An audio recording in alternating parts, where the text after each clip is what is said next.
الحمد لله نحمده ونستعينه ونستغفره ونؤمن به ونتوكل عليه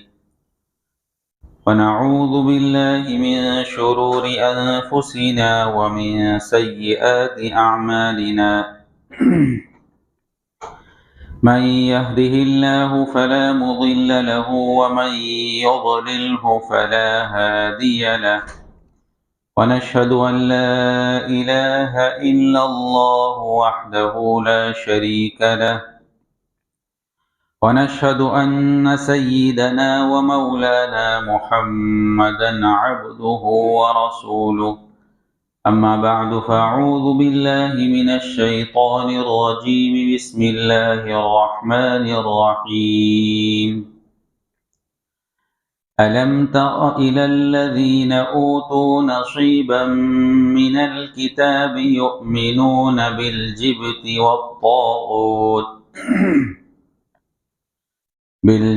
والطاغوت ويقولون للذين كفروا هؤلاء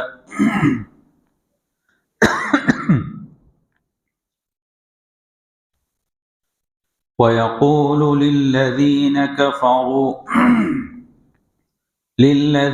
كفروا هؤلاء أهدى من الذين آمنوا سبيلا أولئك الذين لعنهم الله ومن يلعن الله فلن تجد له نصيرا۔ یہ سورہ نساء کی 51 نمبر اور 52 نمبر کی آیت کریمہ ہے۔ اللہ رب العزت ارشاد فرماتے ہیں، جن لوگوں کو کتاب یعنی تورات کے علم میں سے ایک حصہ دیا گیا تھا، کیا تم نے ان کو نہیں دیکھا کہ وہ کس طرح بتوں اور شیطان کی تصدیق کر رہے ہیں، اور کافروں یعنی بت پرستوں کے بارے میں کہتے ہیں کہ یہ مومنوں سے زیادہ سیدھے راستے پر ہے۔ یہ وہ لوگ ہیں جن پر اللہ کی لعنت رکھی، اور جس پر اللہ کی لعنت ہو اس کے لیے تم کوئی مددگار نہیں پاؤ گے۔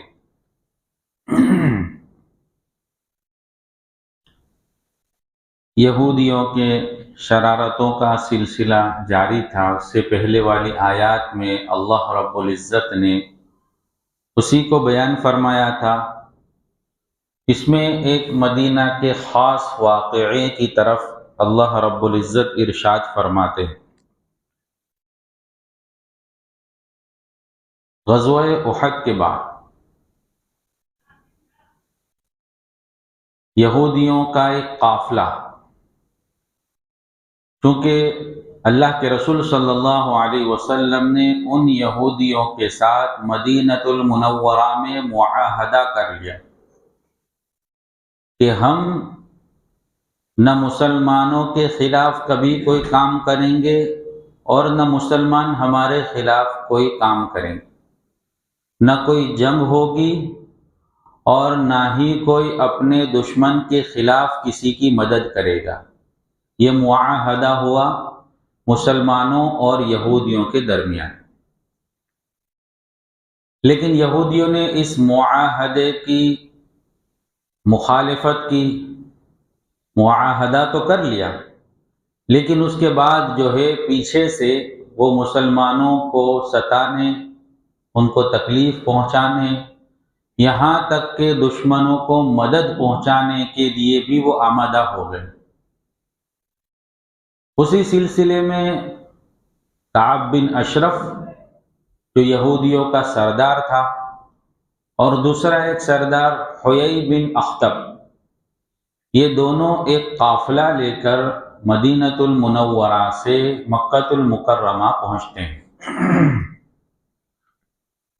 مکۃ المکرمہ میں وہاں کے قریش کے سردار ابو سفیان ان کی ملاقات کرتے ہیں، کیونکہ اب تک ابو سفیان مسلمان نہیں ہوئے تھے اس واقعے کے وقت، اور وہ کفار مکہ کے سردار تھے۔ ان سے ملاقات کرتے ہیں اور پیشکش کرتے ہیں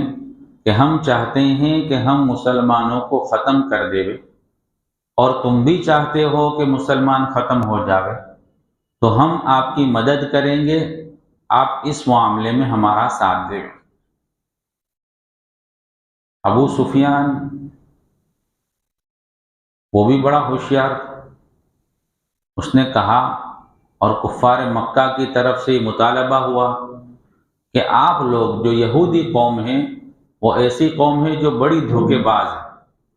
تو ہمیں کیسے یقین ہو کہ آپ لوگ جو ہے مسلمانوں کے خلاف ہماری مدد کریں گے؟ ہم آپ کی بات کا اس وقت اعتبار کر سکتے ہیں جبکہ آپ ہمارے دو بتوں کے سامنے سجدہ کریں، جس بتوں کا نام اس آیت میں بھی ذکر کیا گیا، جبت اور طاغوت۔ یہ اصل میں بتوں کے نام تھے، لیکن ترجمہ جو ہے اس کا کیا گیا بتوں اور شیطانوں۔ تو یہ دونوں بت کے سامنے سجدہ کرنے کی پیشکش کی گئی۔ ابو سفیان نے مطالبہ کیا کہ آپ اگر ہمارے ان دو بتوں کے سامنے سجدہ کرو گے تو ہمیں یقین آئے گا کہ آپ جو ہے ہماری مدد کریں گے۔ کعب بن اشرف جو ہے ان کے اس مطالبے کو پورا کرنے کے لیے بھی تیار ہو گیا اور اس نے سجدہ بھی کر ڈالا، حالانکہ وہ اللہ کے سامنے سجدہ کرنے والا تھا، اللہ کو ایک ماننے والا ہے، سب کچھ ہے۔ اختلاف صرف رسول کے اندر تھا کہ وہ محمد الرسول اللہ کی تصدیق نہیں کرتا تھا، ورنہ وہ بھی اللہ کو ایک ماننے والا، آسمانی کتاب کا علم رکھنے والا، اللہ نے جو باتیں بیان کی قیامت کے متعلق ان پر یقین رکھنے والا، ساری چیزیں تھی، اور وہ جانتا تھا یہ بت پرستی ہے، یہ اللہ کے سوا دوسرے کے سامنے سجدہ کرنا ہے، یہ شرک ہے۔ لیکن پھر بھی آدمی جب کبھی کسی کی دشمنی پر اترتا ہے تو وہ جو ہے غلط کو کرنے کے لیے تیار ہو جاتا ہے، نفسانی خواہشات کی وجہ سے وہ غلط کام کرنے کے لیے تیار ہو جاتا ہے، وہ ساری چیزیں بھول جاتا ہے کہ میں غلط کر رہا ہوں یا صحیح۔ تو دشمنی ایک ایسی چیز ہے،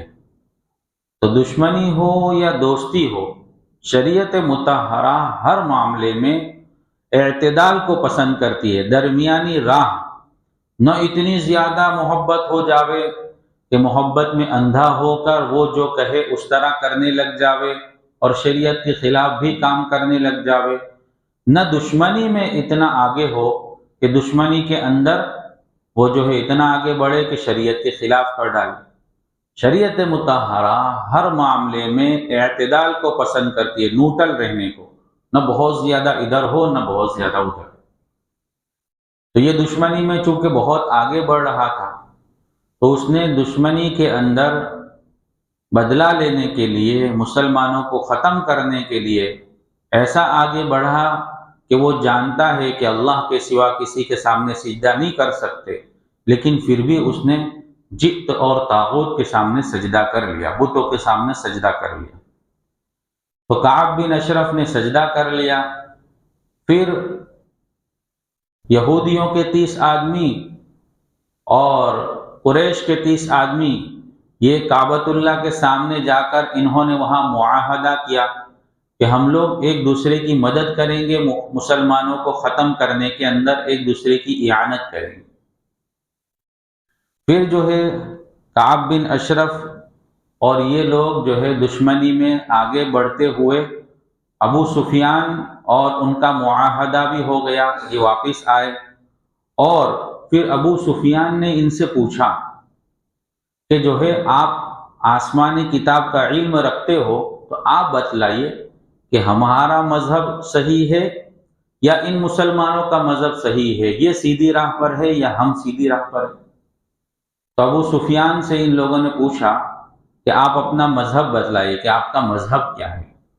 ابو سفیان نے اپنا مذہب جو ہے، بت پرستی تو ان کے سامنے ہی تھی،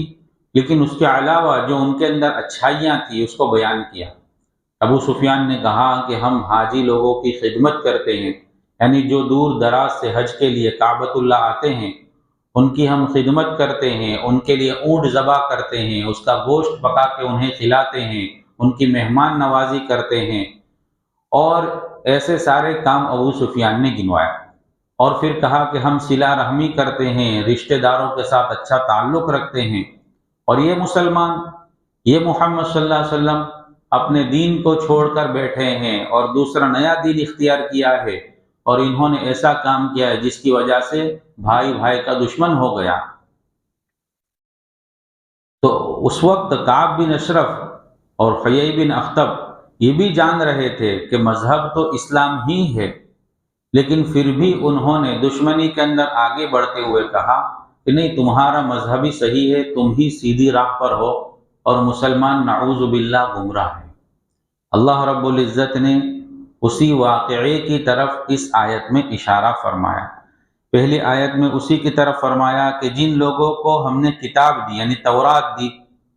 کیا ان کو تم نے نہیں دیکھا، یعنی ان کے حالات نہیں دیکھے کہ انہوں نے کیا کام کیا، کس طرح کی حرکت کی۔ پہلی حرکت تو یہ کی کہ بتوں اور شیطانوں کی تصدیق کر دے، کہ ان کے سامنے سجدہ بھی کر لیا۔ پھر کافروں یعنی بت پرستوں کے بارے میں کہتے ہیں کہ یہ مومنوں سے سیدھے راستے پر ہے۔ یہ دو حرکتیں انہوں نے کر ڈالی، حالانکہ یہ ان کے عقیدے اور ان کی طبیعت کے خلاف بات تھی، لیکن پھر بھی دشمنی میں انہوں نے اس طرح کر لیا۔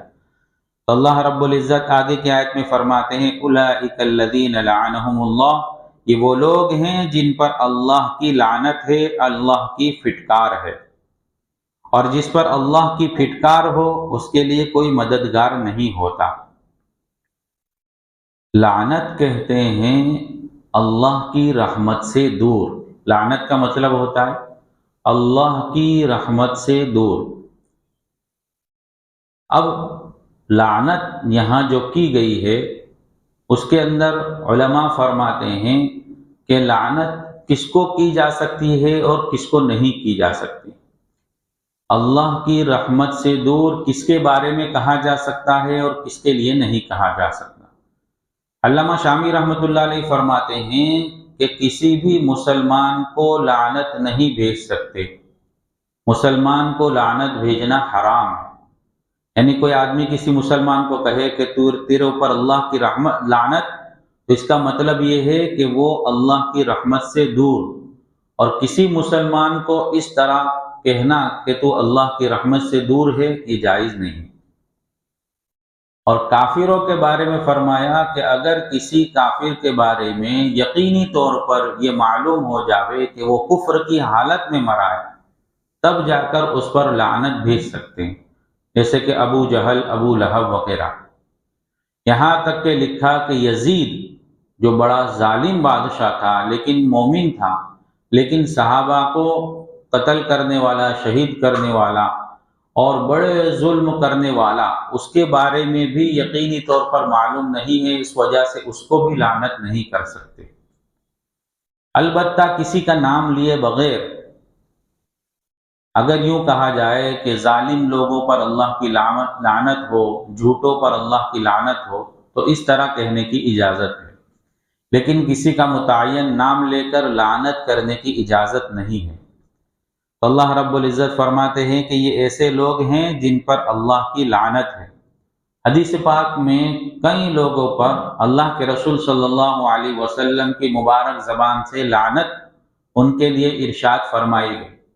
مثال کے طور پر ایک حدیث میں اس کا خلاصہ ہے کہ اللہ کے رسول صلی اللہ علیہ وسلم فرماتے ہیں کہ سود یعنی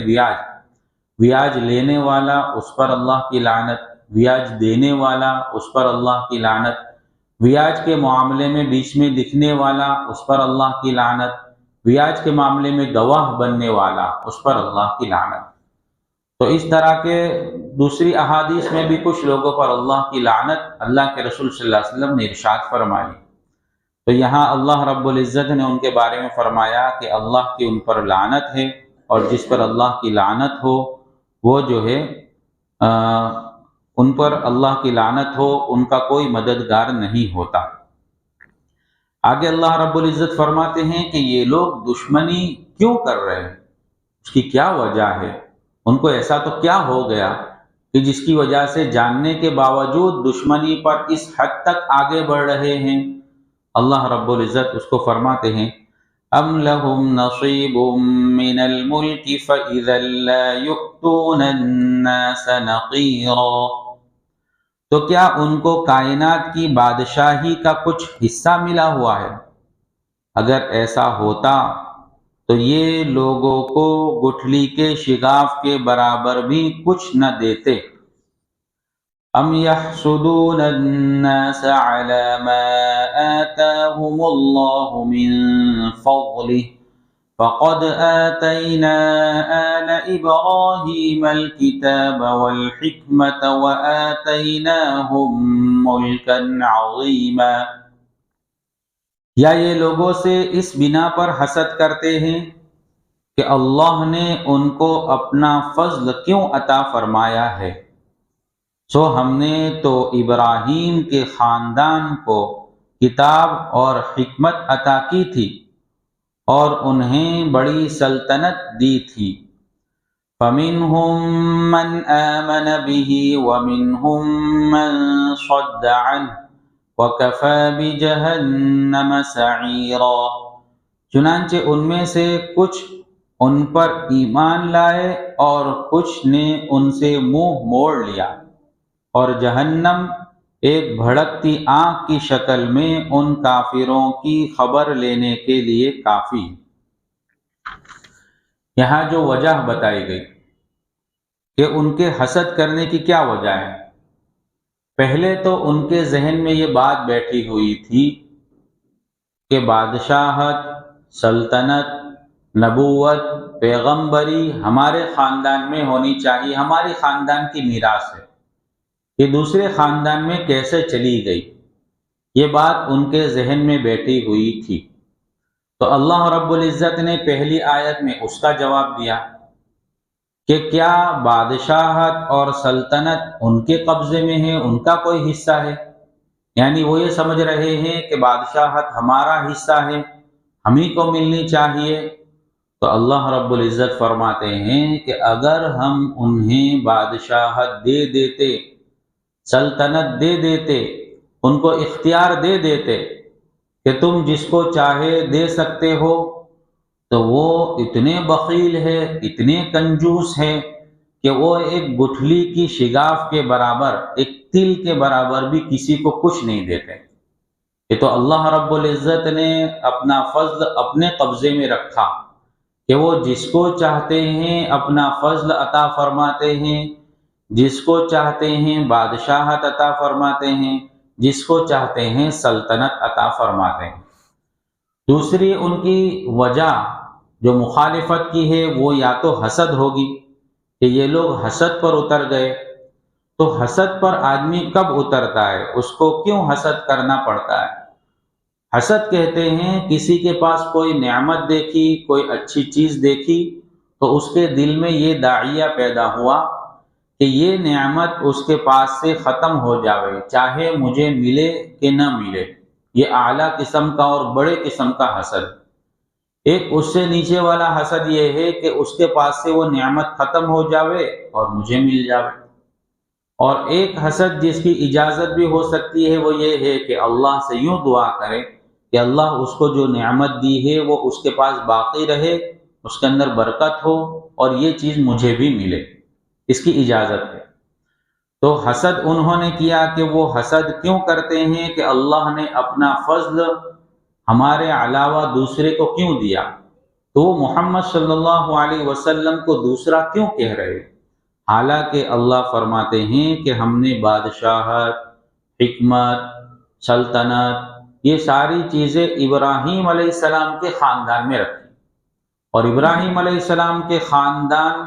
میں دیکھا جائے تو ان کی جو دو اولاد تھی، حضرت اسماعیل اور حضرت اسحاق۔ حضرت اسحاق علیہ السلام کے بیٹے ہیں حضرت یعقوب۔ حضرت یعقوب کا دوسرا نام ہے یا لقب ہے اسرائیل، اور حضرت یعقوب کی اولاد کو بنو اسرائیل کہا گیا، اور بنو اسرائیل کی اولاد میں اللہ نے نبوت کا سلسلہ جاری رکھا کہ ان کی اولاد میں نبی اور رسول پیدا ہوئے،